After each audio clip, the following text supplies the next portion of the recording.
Hello everyone, welcome to Magnet Brains. This is Swati, your spoken English educator. So I'm your communication coach and we know कि जब हम communicate करते हैं, किसी से भी कोई बात कह रहे हैं, so ये जो opposite words होते हैं ये बहुत ही ज़्यादा useful होते हैं. So हमारी vocabulary को enhance करने के लिए आज हम adjectives के opposite words देखने वाले हैं. Adjectives क्या होते हैं ये हम already पढ़ चुके हैं. तो हम बहुत जल्दी ये बहुत ही ज़्यादा basic और easy words हैं. बहुत ज़्यादा बेसिक क्योंकि हमारा अभी बेसिक लेवल चल रहा है. So we are going to cover up all these opposite words. Let's quickly begin. ठीक है. So the first word here is big. And big का ऑपोजिट इज स्मॉल. हमें पता है जैसे कि the elephant is big but the mouse is small. What is the opposite of big? Small. Fast, slow. For example, I walk fast but you walk slow. I study fast but you study slow. Then we have hot and cold. The tea is hot but the ice is cold. Next, happy का opposite sad. Tall का opposite short. Strong का opposite weak. Strong मतलब ताकतवर, weak मतलब नाजुक. मतलब जो ताकतवर नहीं हो. Not नाजुक, जो ताकतवर नहीं हो. So, she is happy when she wins but sad when she loses. जब वो जीत जाती है तो वो खुश हो जाती है, जब वो हार जाती है तो वो दुखी हो जाती है. Tall and short. The tree is tall but the flower is short. Strong and weak. He is strong enough to lift the heavy box but she is too weak. वो तो बहुत स्ट्रॉन्ग है, वो इतना बड़ा बॉक्स भी उठा सकता है but she is weak. The next word is brave. Brave का मतलब होता है बहादुर. कावर्डली का मतलब होता है कावर्ड तरीके से. अब हम इसको कावर्डली हटा देंगे, हम सिर्फ कावर्ड लिखेंगे. ब्रेव का ऑपोजिट कावर्ड. कावर्ड होता है, ये कोवर्ड नहीं बोलेंगे, इसे हम कावर्ड कहेंगे. कावर्ड मतलब होता है डरपोक. So the night is brave मतलब जो सोल्जर है वो तो ब्रेव है लेकिन जो माउस है वो कावर्ड है. तो हम इधर से भी LY हटा देते हैं. Next is clean. क्लीन मतलब साफ, डर्टी मतलब गंदा. My room is clean, your room is dirty. The kitchen is clean but the garbage can is dirty.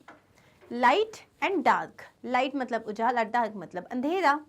The room is light during the day but dark at night. दिन के time पे उजाला होता है, रात में अंधेरा हो जाता है. Hard and soft. What is the opposite of hard? Soft. For example, your here is hard, her hair is soft. Okay, or the rock is hard and the pillow is soft. Then we have the next word which is loud. Loud मतलब शोर की बात कर रहे हैं हम, तो बहुत ज़्यादा noisy. Noisy भी बोल सकते हैं, loud भी बोल सकते हैं. इसका opposite हो जाएगा quiet मतलब शांत. For example, she is too loud but he is very quiet. मतलब ये तो बहुत loud है, बहुत मस्तीखोर है, बहुत चीखती चिल्लाती रहती है, लेकिन ये जो है ना ये बहुत शांत है. Full ऑपोजिट हो जाएगा empty. empty मतलब खाली. The glass is full of water but the bottle is empty. Happy का opposite unhappy. She is happy with her new toy but unhappy when it breaks. ये खुश हो जाती है जब उसे नया टॉय मिलता है लेकिन जब दुखी हो जाती है जब टॉय टूट जाता है. Okay, then we have busy. Busy का ऑपोजिट होता है आइडल. अब बहुत सारे बच्चों को ये नहीं पता होगा या बहुत सारी बार होता है कि यार आई एम नॉट बिजी, है ना. हम यूजुअली किसी चीज़ को नेगेटिव करने के लिए ऑपोजिट बोलने के लिए नॉट लगा देते हैं. You are busy, I am not busy, which is absolutely correct. But you can also say I am idle. I am idle मतलब मैं फ्री हूँ, मैं बिल्कुल व्यस्त नहीं हूँ. The office is busy during the day but idle at night. Idle at night. Next is wet and dry. Wet मतलब गीला, ड्राई मतलब सूखा. The clothes are wet after the rain. बारिश के बाद कपड़े गीले हो गए but dry after they are hung out to dry. लेकिन सुखा दिया तो सूख गए. गुड का opposite bad. Okay, next is kind. Kind का मतलब होता है समवन जो आपसे बहुत दयालु है. और मीन का मतलब होता है जो बहुत खड़ूस है. सो काइंड का ऑपोजिट होता है मीन. ओपन का ऑपोजिट होता है क्लोज्ड. जो डोर है वो तो ओपन है but the window is closed. Easy का ऑपोजिट हो जाएगा डिफिकल्ट. आज साइंस का पेपर इजी था बट मैथ्स का paper was difficult. Next is early. Early का ऑपोजिट हो जाएगा लेट. सो फॉर एग्जाम्पल, यार you came early, I came late, तुम जल्दी आ गए थे, मैं लेट आई. Okay, he arrives early for work but she is always late. Clean का ऑपोजिट होता है, जैसे एक जगह हमने बताया क्लीन इज डर्टी, है ना, क्लीन का ऑपोजिट डर्टी. डर्टी की जगह आप मेसी भी बोल सकते हो. मेसी, मेसी मतलब same, dirty. Her room is clean but his room is messy. Then we have expensive. Expensive का मतलब होता है महंगा. एक्सपेंसिव मतलब कोई भी चीज़ जो बहुत प्राइसी हो या महंगी हो. और चीप का मतलब होता है सस्ता. For example, this room is expensive but the shack is cheap. Or you can say, you know, he is wearing like a very expensive denim. He is wearing an expensive denim but the top is cheap. Okay, next is strong. Strong का मतलब होता है कोई चीज़ जो मजबूत है. यहाँ पे हम स्ट्रॉन्ग की बात कर रहे हैं, मजबूत. कोई चीज़ बहुत जो इजीली टूट सकती है उसे हम कहते हैं फ्रेजाइल. This is fragile. क्या बोलेंगे हम इसको? फ्रेजाइल. जो इजीली टूट सकती है, जैसे कि हमारे टी कप्स होते हैं, तो टी कप्स हुए, कोई भी ग्लास का आइटम होता है वो फ्रेजाइल होता है क्योंकि वो इजीली टूट सकता है. हैप्पी का ऑपोजिट अनहैप्पी हम देख चुके. इंटरेस्टिंग का ऑपोजिट होता है बोरिंग. फॉर एग्जाम्पल, जवान movie that was really interesting but that other movie that I had watched that was boring. Next is good का ऑपोजिट होता है इविल. इविल मतलब बुरा. So the hero is good but the villain is evil. उसके बाद होगा, इसको हम evil भी बोलते हैं, ठीक है. Then we have comfortable, uncomfortable. अब जो लोग इसको टेबल बोलते हैं that's wrong. इसका प्रोनाउंसिएशन हम सीखेंगे जब हम commonly mispronounced words देखेंगे. It is not comfortable, it's comfortable. Table. T-B-L. Say it comfortable. Okay. So comfortable और अनकंफर्टेबल जो ये दो वर्ड्स हैं, एक चीज़ कंफर्टेबल मतलब जो आपके कंफर्ट के हिसाब से, अनकंफर्टेबल मतलब जो आपके लिए कंफर्टेबल नहीं है. The chair is comfortable but the rock is uncomfortable. Then we have shallow and deep. अब आपने देखा होगा, अगर मुझे पकौड़े बनाने हैं तो मुझे जो है डीप फ्राई करना पड़ेगा. लेकिन अगर मुझे कोई चीज़, जैसे मैं रोटियां बना रही हूँ, या रोटी भी नहीं, अगर मुझे कोई चीज़ को नॉर्मल में तवे पे कर रही हूँ तो वो शैलो फ्राई होता है. शैलो का मतलब होता है सतह पर, और डीप का मतलब होता है बहुत गहरा जाके.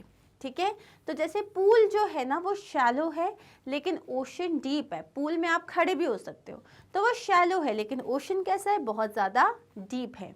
हेल्दी का ऑपोजिट हो जाएगा unhealthy. So eating fruits, healthy. Eating pizza and pastas and burgers and cakes, unhealthy. Positive का opposite, negative. I'm a very positive person. I do not like to indulge in negative things. She has a positive attitude. He has a negative attitude. Old का opposite हो जाएगा young. My grandmother is old. My son is young. Okay. Next is sweet and sour. It's not sour. It's not it's sour. Sour. Okay, sweet का opposite होता है sour. तो जो मीठा खट्टा मीठा बोलते हैं ना, so sour का मतलब होता है something which is candy types, like खट्टा मीठा.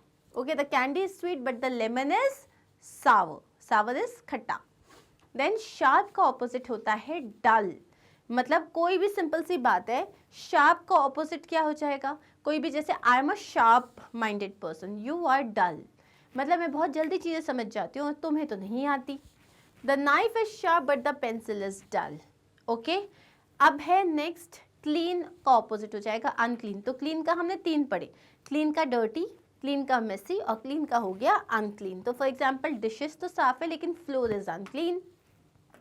नियर का ऑपोजिट हो जाएगा फार. नियर मतलब पास में, फार मतलब दूर. सो जो स्टोर है वो पास है, the store is near, the pen is near but the camera is far, but the fan is far. Strong का ऑपोजिट एक और होता है, जैसे हमने पढ़ा स्ट्रॉन्ग मतलब मजबूत. तो जब हम सामान के लिए यूजुअली बात कर रहे हैं, या मैं अपने नेल्स की बात कर रही हूँ कि मेरे नेल्स बहुत स्ट्रॉन्ग हैं, तुम्हारे नेल्स फ्रेजाइल है मतलब बहुत जल्दी टूट जाते हैं. वैसे ही we have another word feeble. Feeble का मतलब क्या होता है? बहुत ही ज़्यादा, जिसमें कम एनर्जी होती है. The weight lifter is strong but the baby is feeble. Next, loud का ऑपोजिट हो जाएगा साइलेंट। ओके, तो जैसे आपका जो कॉन्सर्ट होता है, कॉन्सर्ट जहाँ म्यूजिक कॉन्सर्ट होता है वो कितना लाउड होता है, लाइब्रेरी कैसी होती है, साइलेंट होती है। अब ब्रेव का हमने ऑपोजिट देखा था कावर्ड।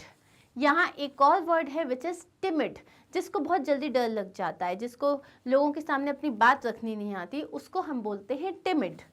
लायन कैसा है, ब्रेव, लेकिन माउस कैसा है, टिमिड है। अब ब्राइट का ऑपोजिट होता है डिम। तो जैसे हमने बोला डे एंड नाइट देखा, वैसे ही ब्राइट मतलब फुल ऑफ लाइट, डिम मतलब बुझा हुआ। The sun is bright but the candle is dim. Sun कैसा है, बहुत ज़्यादा उजाला देने वाला, कैंडल कैसी है, बहुत ज़्यादा डिम। फ्रेंडली का ऑपोजिट हो जाता है hostile. So the dog is friendly but the cat is hostile. Next we have active which is the opposite is inactive. Active मतलब बहुत ही ज़्यादा आप जोश में एकदम ही एक्टिव हो, फुल ऑफ एनर्जी। इनएक्टिव मतलब एकदम लेथार्जिक पड़े हुए हो, एनर्जी नहीं है। So the children are active but the adult are inactive. अरे कौन करे, कौन सी चेयर रेस। सिक्योर मतलब होता है जो अपने आप में बहुत ज़्यादा what you call secure in Hindi. Secure का मतलब सेफ है, ठीक है, मतलब आपको टेंशन नहीं है। जैसे अगर आपने घर में लॉक लगा दिया तो आपका घर सिक्योर है, लेकिन अगर आप घर खुला छोड़ के चले गए तो वो इनसिक्योर है, मतलब वहाँ पे सेफ्टी नहीं है। The locked door is secure, एक बंद दरवाज़ा सिक्योर है, लेकिन जो अनलॉक्ड डोर है वो इनसिक्योर है, मतलब वहाँ सेफ्टी नहीं है। जेनरस का ऑपोजिट होता है स्टिंगी। सो जेनरस मतलब जिसका दिल बहुत बड़ा है, जो आपको अपना टाइम, अपना पैसा, अपना सामान बहुत अच्छे से दे देता है। स्टिंगी का मतलब क्या हो जाएगा, जिसका दिल बहुत छोटा है, अरे कौन दे। Next is polite. पोलाइट का ऑपोजिट हो जाएगा रूड। पोलाइट मतलब नम्र, रूड मतलब जो नम्र ना हो। जैसे कि she is polite to her elders but rude to her siblings. वो अपने बड़ों से तो बहुत पोलाइटली बात करती है, लेकिन अपने भाई बहन से कैसे बात करती है, एकदम रूड तरीके से। वैल्यूएबल मतलब होता है कोई चीज़ जिसकी वैल्यू बहुत ज़्यादा है। वर्थलेस का मतलब होता है जिसकी कोई वैल्यू नहीं है। फॉर एग्जाम्पल, जब हम किसी के लिए रोते हैं, जो हमें प्यार करता है, जो हमारी कद्र करता है, जो हमारी केयर करता है, उसके लिए हमारे आंसू कैसे होंगे, वैल्यूएबल होंगे। लेकिन जिसे हमसे कोई फ़र्क नहीं पड़ता, उसके सामने अगर हम रोएंगे तो हमारे आंसू कैसे हो जाएंगे, वर्थलेस। वर्थ का मतलब होता है वैल्यू, वर्थलेस मतलब वैल्यूलेस। ओके, वाइज का ऑपोजिट इज फुलिश। वाइज मतलब बुद्धिमान, फुलिश मतलब बेवकूफ़। The wise owl is wise but the foolish crow is foolish, मतलब आउल वाइज है, क्रो कैसा है, फुलिश। लीगल का ऑपोजिट हो जाएगा इलीगल। लीगल मतलब जो भी काम आप लॉ में रहते हुए करते हैं, जो भी रूल्स रेगुलेशंस बने, इनके अंदर रहते हुए जो आप काम करते हो वो होते हैं लीगल काम। लेकिन जो आप लॉ को तोड़ के करते हो, जो रूल्स रेगुलेशंस बने उन्हें तोड़ के जो काम करते हो, उसे हम बोलेंगे इलीगल।